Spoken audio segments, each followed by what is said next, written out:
माँ तू सबसे प्यारी है, माँ तू जग में न्यारी है। माँ तू सबसे प्यारी है, माँ तू जग में न्यारी है। अपने आंचल में रखना, अपने आंचल में रखना। हमें वरदानों से भरना। माँ तू सबसे प्यारी है, माँ तू जग में न्यारी है। माँ तू सबसे प्यारी है, माँ तू जग में न्यारी है। Mr. Rajan Samuel, a great missionary in Hindi heartland, first class with distinction.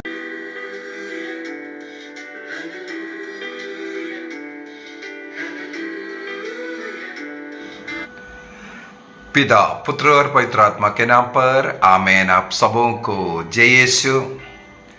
आज के इस क्लास में मेरे पास एक सवाल आया, उसका उत्तर देना चाहूँगा। और आजकल इस सवाल बहुत ही महत्व भी रखता है। सवाल है, क्या मोबाइल फ़ोन का उपयोग पाप है? क्या हम लोग मोबाइल फ़ोन को इस्तेमाल करते हैं, उसको पाप शिकार में बोलना पड़ता है? एक अच्छा सवाल है। उसका उत्तर देने के पूर्व में बाइबल से कुछ वचन में पढ़ करके सुनाना चाहूँगा। सबसे पहले नए विधान में संत पौलुस कुरिन्थियों को लिखते हुए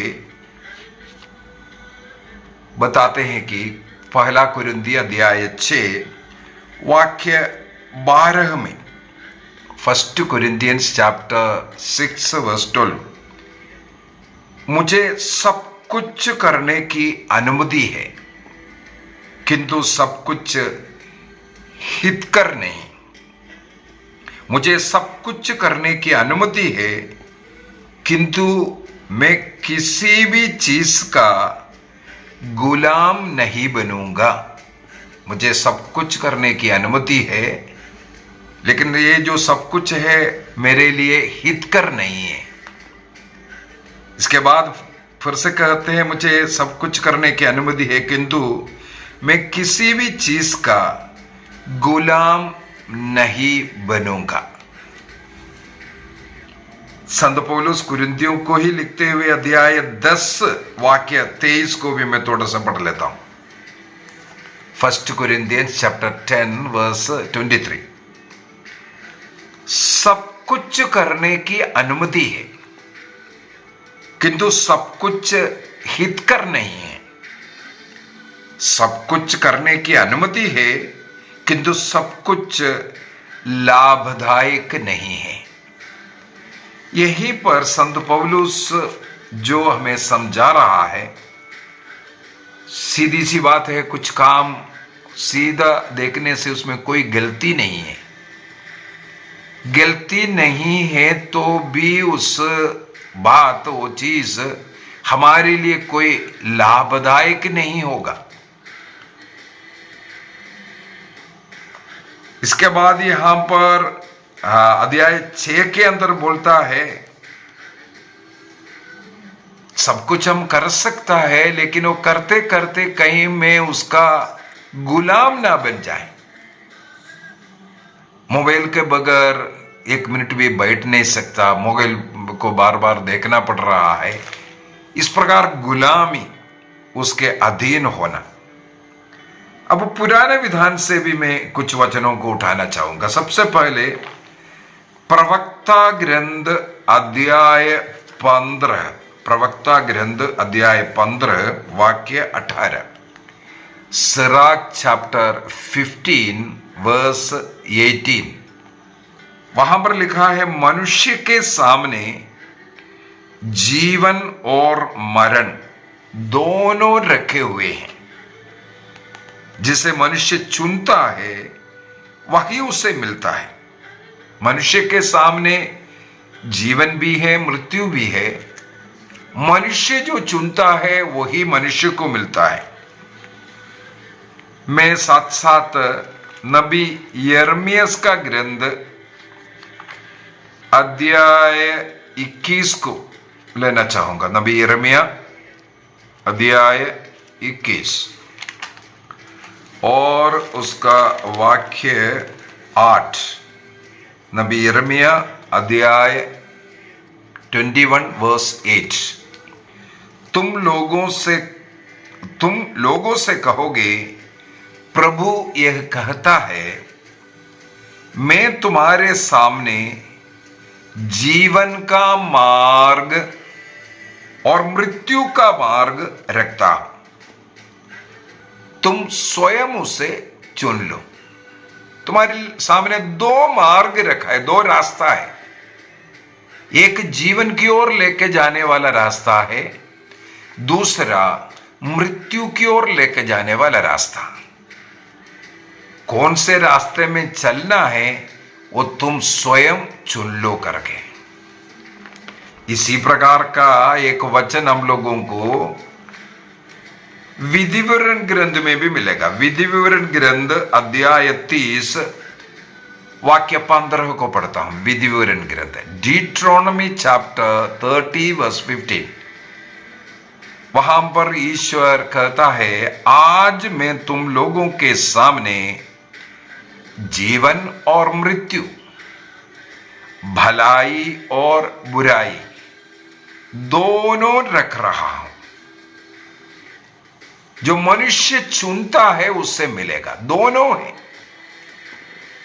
मैं इन वचनों को बोलने के पीछे का कारण यही है, इस मोबाइल के अंदर बहुत ही अच्छे अच्छे कार्य है,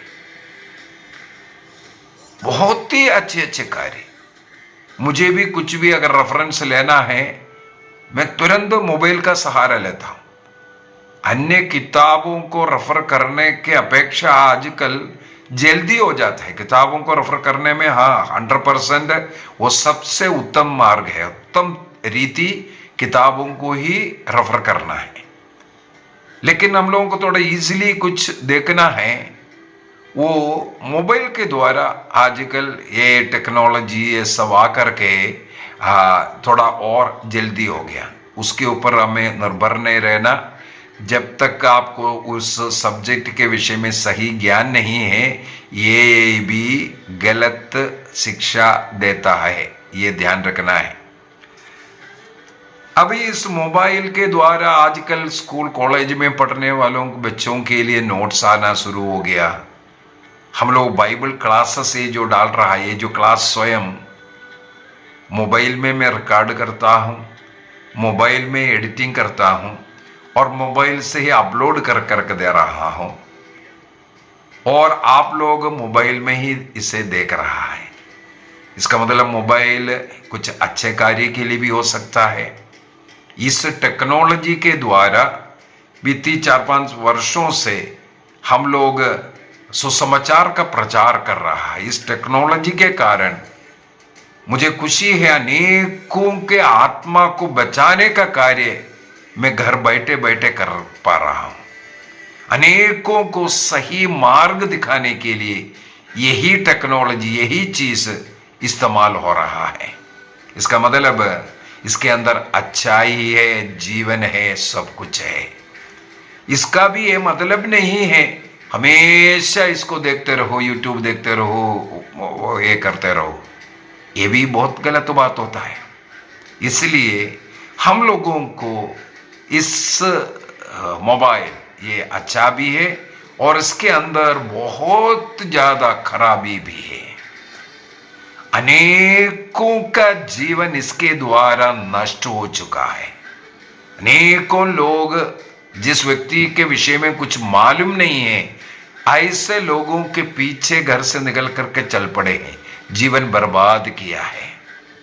अनेकों लोग इस प्रकार का गॉसिप में या फ्रेंडशिप में ऐसे ऐसे ग्रुप्स बना करके पाप कर रहा है। इसी मोबाइल के द्वारा अनेकों पाप, इसका मतलब पापों का जननी बन करके रखा हुआ है। अनेकों बच्चे, युवक युवतियां इस मोबाइल के उपयोग के द्वारा बर्बाद हो रहा है। छोटे बच्चों को आजकल खिलौने जैसे माता पिता मोबाइल देना शुरू किया। क्या कारण है? उन लोग थोड़ा फ्री हो जाता है, बच्चे बस इसमें कार्टून सब देख कर के बैठे रहेगा। इस कारण क्या हुआ, आजकल एक बीमारी शुरू हुआ है मोबाइल के द्वारा। एक तो बच्चों के आंखें देखो, चश्मा ना पहनने वाले का संख्या बहुत कम हो गया।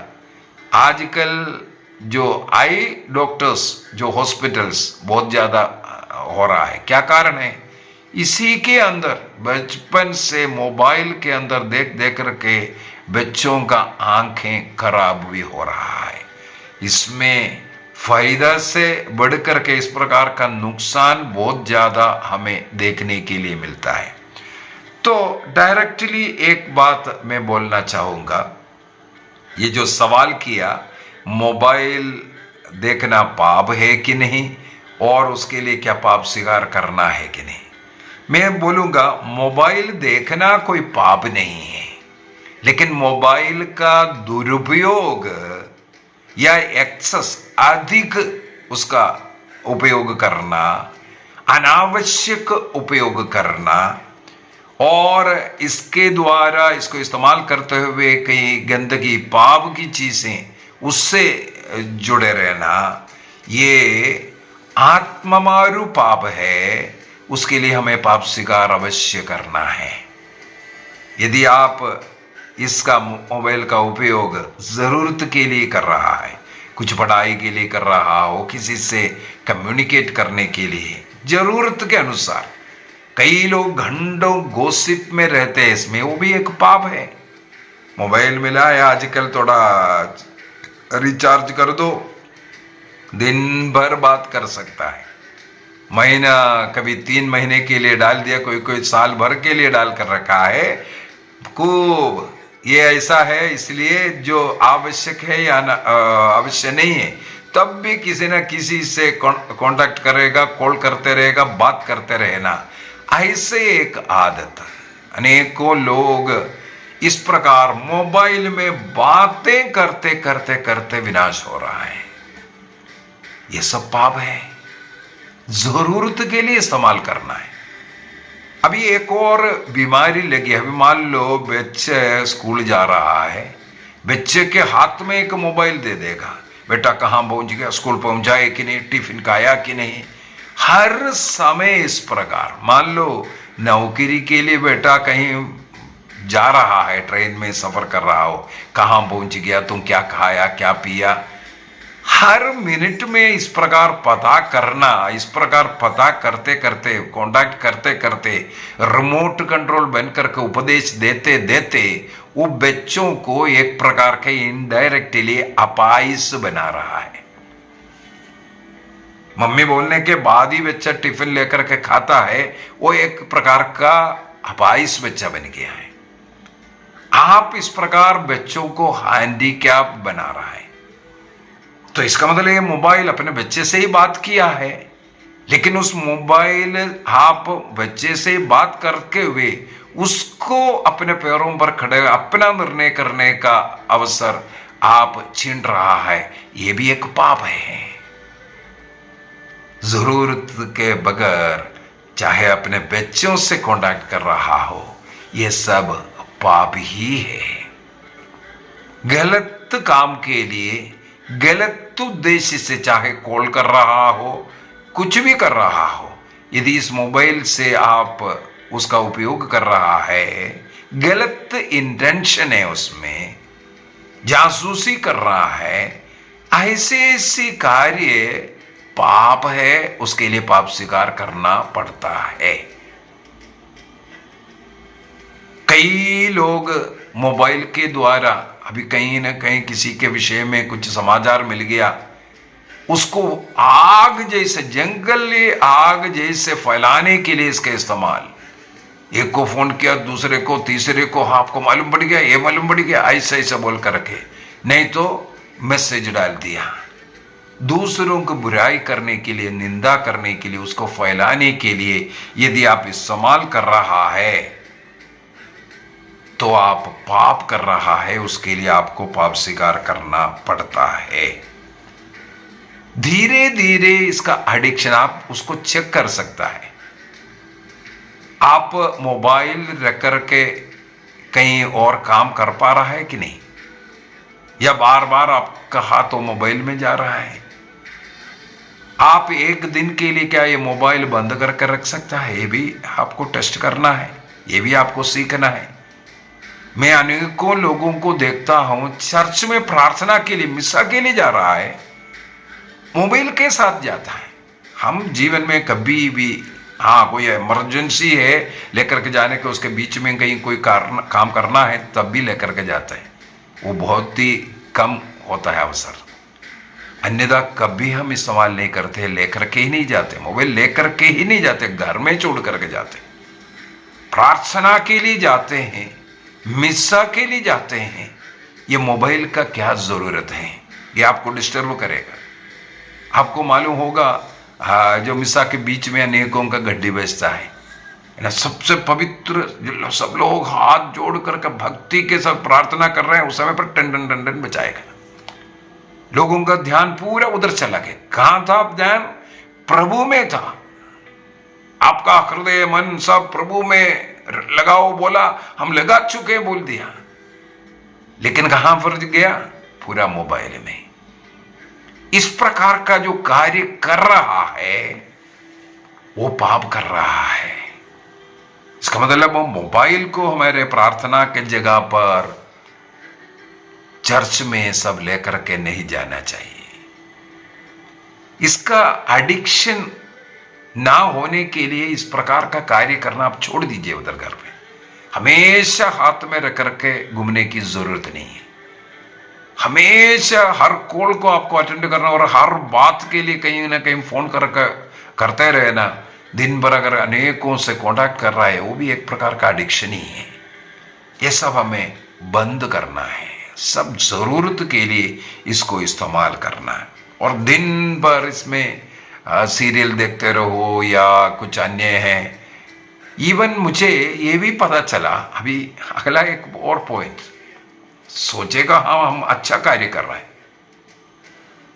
एक व्यक्ति ने कहा हम शाम को रोजरी करते हैं, फलाना यूट्यूब चैनल के अंदर रोजरी चल रहा है, उसको ऑन कर करके हम रोजरी चलाता है। मैं हैरान हो गया। घर में पारिवारिक प्रार्थना, रोजरी प्रार्थना, उसके लिए आपको चैनल ऑन करने की क्या जरूरत है? टीवी ऑन करने की क्या जरूरत है? या मोबाइल ऑन कर कर रखने की क्या जरूरत है? आपको अगर जो 5 भेद मालूम नहीं होते, उसके लिए किताब है, किताब रख करके मोबाइल के सामने, मोबाइल के साथ प्रार्थना करना, उसको ऑन करके प्रार्थना करना, एक गलत सिस्टम शुरू हो गया। किसी अच्छे एक इंसान, सुसमाचार का प्रचार करने वाला इंसान, एक बार मैं उनसे पता किया कि आपके घर में पारिवारिक प्रार्थना होता है कि नहीं, ऐसे बातचीत में तब उनका कहना है फलाना फादर का जो आराधना चलता है, हम लोग शाम को उसी को देखते हैं, उसी के साथ प्रार्थना करते हैं। ये भी बहुत गलत है, ये गलत है। चाहे मिस्सा बलिदान क्यों ना हो रहा हो, मोबाइल के द्वारा टीवी में उसको देख करके अगर आप प्रार्थना में भाग ले रहा, बोल रहा है, ये गलत है। कलीसिया इसका अनुमति नहीं देते हैं। हाँ, इसका प्रार्थना, ये सब देखना, ये सब अच्छी बात है। गाना गा रहा है, आप उसके साथ लगा हुआ है, अच्छी बात है। लेकिन ये पारिवारिक प्रार्थना में, अपने व्यक्तिगत प्रार्थना में इस प्रकार का मोबाइल की प्रार्थना के साथ कर रहा है, ये एक गलत है, गलत, 100% गलत। उसके लिए आप पाप स्वीकार कीजिए।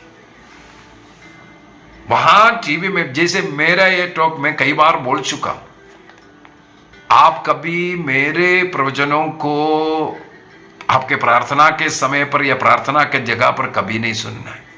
जब आप फ्री है, हाँ, आप क्लास डेली सुनो, लेकिन ये सुन लिया इसका मतलब ये नहीं है आपको बाइबल नहीं पढ़ना है। वो सब मेरा ये प्रोग्राम आपको प्रार्थना करने के लिए, परिवार में प्रार्थना करने के लिए, बाइबल पढ़ने के लिए और चर्च जाने के लिए अगर प्रेरणा नहीं दे रहा है तो इस चैनल मत देखो आप। मेरे इस चैनल का उद्देश्य, इस चैनल को, इस टॉक को सुनने के बाद आप अपना जीवन अच्छा कर दें। चर्च जाने वाला, प्रार्थना घर में पारिवारिक प्रार्थना करने वाला, बाइबल पढ़ने वाला बन जाए। रोज मेरा प्रोग्राम देखना, हाँ, और इसके द्वारा आपको आशीष मिलेगा, अवश्य मिलेगा, लेकिन इससे बढ़कर के जरूरी है घर में प्रार्थना, बाइबल पढ़ना, ये सब। तो इस प्रकार का दुरुपयोग और सोच रहा है हम इसके द्वारा प्रार्थना कर रहा है, ये एक गलत सिस्टम को आप अपनाया है। हमारे कैथोलिक कलीसिया का धर्म शिक्षा ग्रंथ 2023-54 में 354 में 2354 में और 55-56 तक इस प्रकार का मीडिया के द्वारा जो पाप जो होता है, गलत फिल्म देखना, गलत फोटोज देखना, ऐसे ऐसे चीज़ों को इस मोबाइल में देखना, उसको एक बहुत बड़ा पाप के रूप में बता करके दिया है। प्रभु ईसा मसीह की शिक्षा से हमें मालूम होना चाहिए, मत्ती का सुसमाचार अध्याय 5 वाक्य 27-28 में, मैथ्यू चैप्टर 5 27-28 में प्रभु ने कहा, तुमने सुना है कि व्यभिचार मत करो, लेकिन मैं तुमसे कहता हूं, यदि आपके मन में बुरे विचार है, बुरी इच्छा से किसी स्त्री पर देखेगा, आप अपने हृदय में, मन में व्यभिचार किया। इसका मतलब मोबाइल फोन में कोई गलत फोटो देखना, पिक्चर देखना, डायलॉग सुनना, ये आप पाप कर रहा है। उसके लिए आपको पाप स्वीकार करना जरूरी है।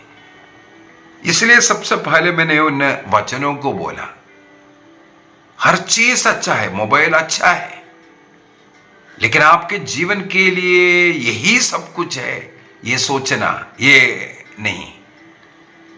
इसी में जीवन भी है, इसमें मृत्यु भी है, इसमें आपका बर्बादी भी है। इसके द्वारा अनेकों लोग अपने जीवन को भी खड़ा कर रहा है। इसका मतलब सदुपयोग के लिए और लिमिटेड उपयोग के लिए इस मोबाइल का इस्तेमाल करना चाहिए। कैटेकिज्म 2489 के अंदर हम लोगों को पढ़ने के लिए मिलता है, ये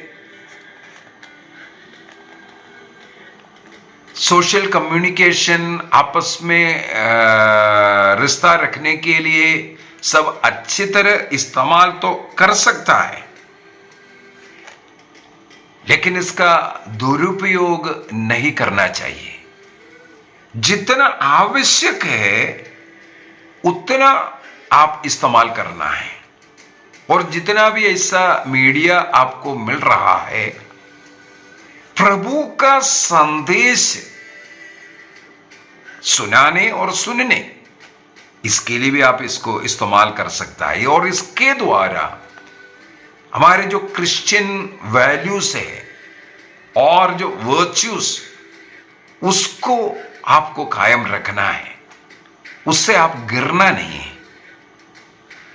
इसलिए हमेशा मोबाइल के उपयोग में एक बाउंड्री निर्धारित करना चाहिए, कितना हमें समय इसको देखना और कब इसको देखना है, किस प्रकार इसका उपयोग करना है। और हो सकता है सप्ताह में एक दिन ना इस्तेमाल करने का, चाहे वो संडे हो या फ्राइडे हो, कोई भी दिन, एक दिन इसको ड्राई डे रखो। और चर्च जाने के समय पर नहीं लेकर के जाने का, ऐसे ऐसे कुछ निर्णय कीजिए। और गलत दोस्ती, गलत ग्रुप में शामिल ना होने का कुछ निर्णय करना है, क्योंकि इसमें जीवन और मृत्यु दोनों है। यदि आप सदुपयोग कर रहा है, इसके द्वारा आपका जीवन अच्छा हो सकता है। यदि आप इसका दुरुपयोग करेंगे, उसके लिए पाप स्वीकार करना है, आपका जीवन खतरनाक बन सकता है। मोबाइल के द्वारा अनेकों का मृत्यु भी हो चुका है। मृत्यु, मोबाइल में गाना सुन करके, ईयरफोन लगा करके चल रहा था, रेलवे पटरी में चल रहा था, ऐसे कई केस कई बार सुनने के लिए आए। कोई ऐसा रख करके रोड क्रॉस कर रहा है, आकर के गाड़ी टक्कर मारा, क्योंकि ध्यान पूरा मोबाइल में, उसमें ऐसे अनेकों का एक्सीडेंट, मृत्यु, गाड़ी चलाते वक्त इसका उपयोग करना, यह सब पाप है। तो इसलिए हमें प्रज्ञा की जरूरत है। सब कुछ करने की अनुमति है, लेकिन सब कुछ हमारे लिए लाभदायक नहीं, हितकर नहीं। आइए हम अपनी आंखें बंद करें और उस मोबाइल को प्रभु के हाथ में समर्पित करें। केवल अच्छे कार्य के लिए इसको इस्तेमाल करने का निर्णय करें। कभी इसके द्वारा कोई गलत चित्र, गलत वीडियो कुछ ना देखने का निर्णय करें। इसमें जीवन और मृत्यु दोनों हैं, और अधिक समय इसके गुलाम बन करके नहीं रहेंगे। हर चीज देखते रहना, फेसबुक, पता नहीं क्या क्या है, इंस्टाग्राम, फलाना अगड़म तगड़म। जीवन इसके द्वारा बर्बाद नहीं करना। इसके अंदर बहुत अच्छी अच्छी चीजें हैं। आप प्रभु को समझने के लिए, सीखने के लिए, बाइबल स्टडी करने के लिए, बाइबल कोर्स करने के लिए आप इसको उपयोग कर, इसके द्वारा प्रभु को आप धन्यवाद दे सकते हैं। निर्णय कीजिए कम से कम सप्ताह में एक दिन इसको दूर रखने का। प्रभु इसके लिए हम सबों को अनुग्रह दे, आशीष दे। पिता, पुत्र और पवित्र आत्मा के नाम पर आमीन। आप सबों को जय यीशु।